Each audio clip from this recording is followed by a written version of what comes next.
Okay, so the next thing I want to talk about is space-time symmetries versus internal symmetries. So space-time versus internal symmetries.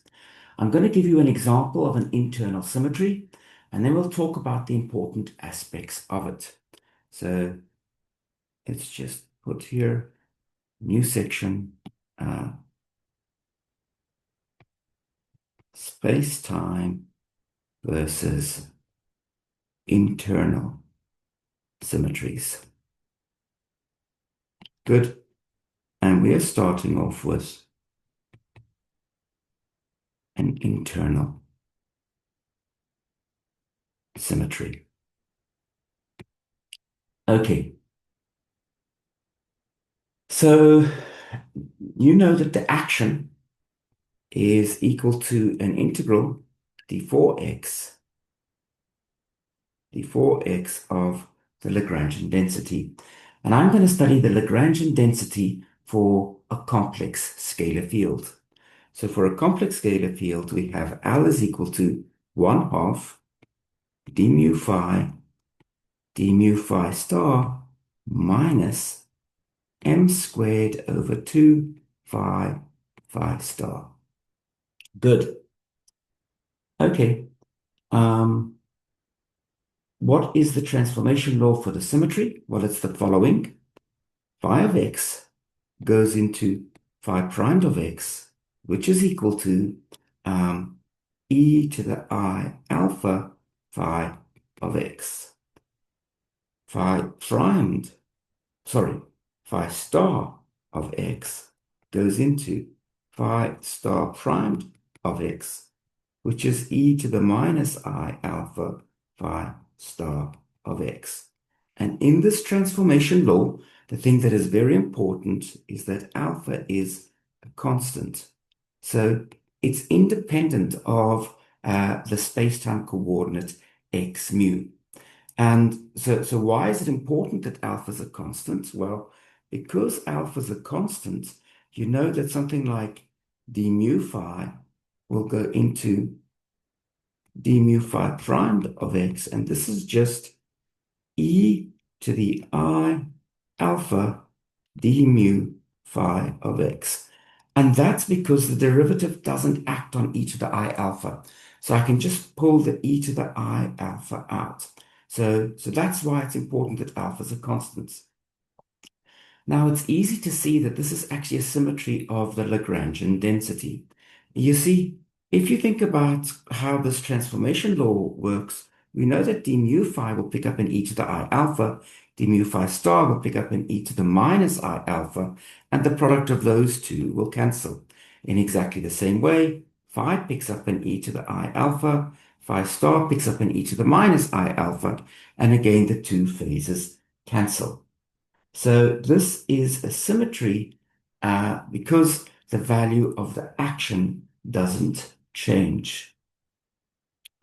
The important point here to notice, and this is what we mean when we say it's an internal symmetry, is that the original field and the transformed field sit at exactly the same point. Phi of x goes into phi primed at x. The symmetry is only shuffling fields that live at the same space-time point. Good. That's it. Now let's look at space-time symmetries.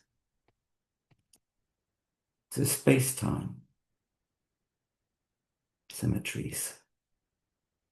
Okay. So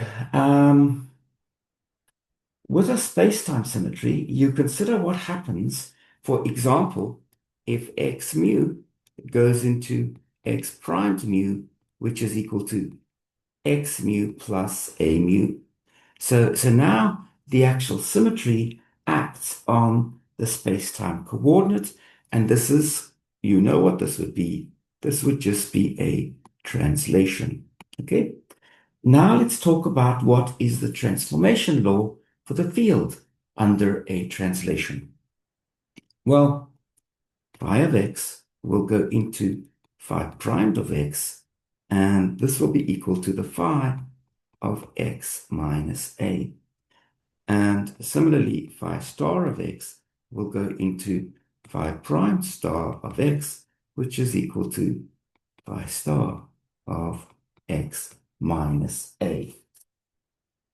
If you're puzzled about the pluses and minuses in this formula, so for example, that we had a plus sitting over here and a minus sitting inside the arguments of the fields, well, you can look back at our notes of last year or look at any book on quantum field theory. You can also wait in a few chapters. I'll explain this again when I'm talking about how symmetries are realized on the fields. That's not an important point for us right now. The important thing to appreciate is that phi primed and phi are related at different space-time coordinates.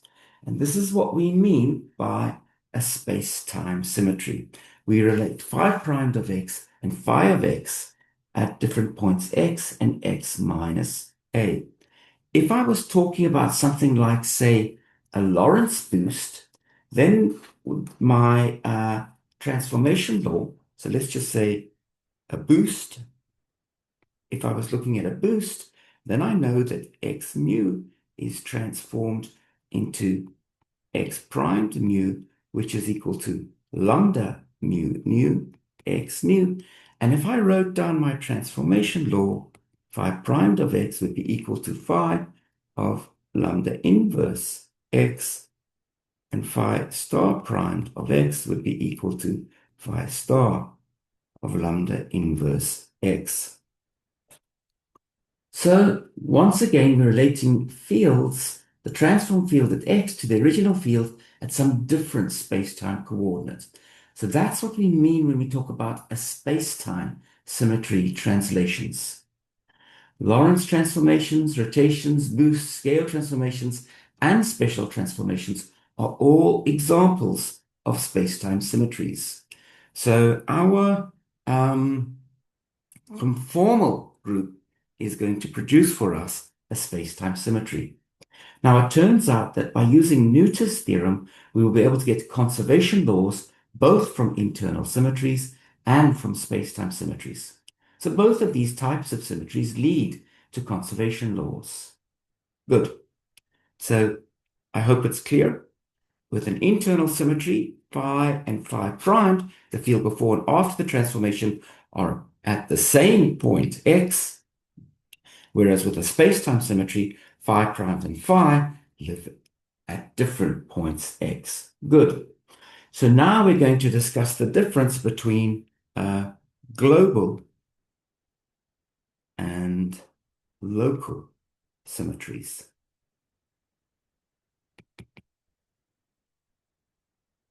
Okay.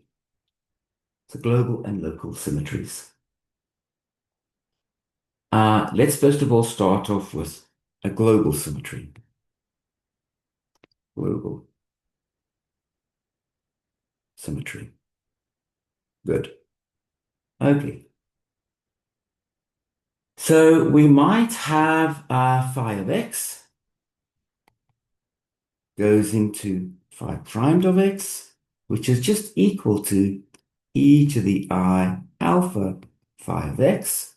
And we can have phi star of x goes into phi star primed of x, which is e to the minus I alpha phi star of x. So if alpha is independent of x mu, so we're doing the same thing at each point x, then we call this a global symmetry. So we do the same symmetry everywhere. So I hope the statement that this is global is clear. The symmetry transformations don't depend on x. That's why we're saying it's global. Now, hang on. You might be saying that a little bit earlier we said that this was an internal symmetry. Now we're saying it's a global symmetry. Well, in fact, both symmetries are true. This is an example of an internal global symmetry. Good. We will continue in a moment.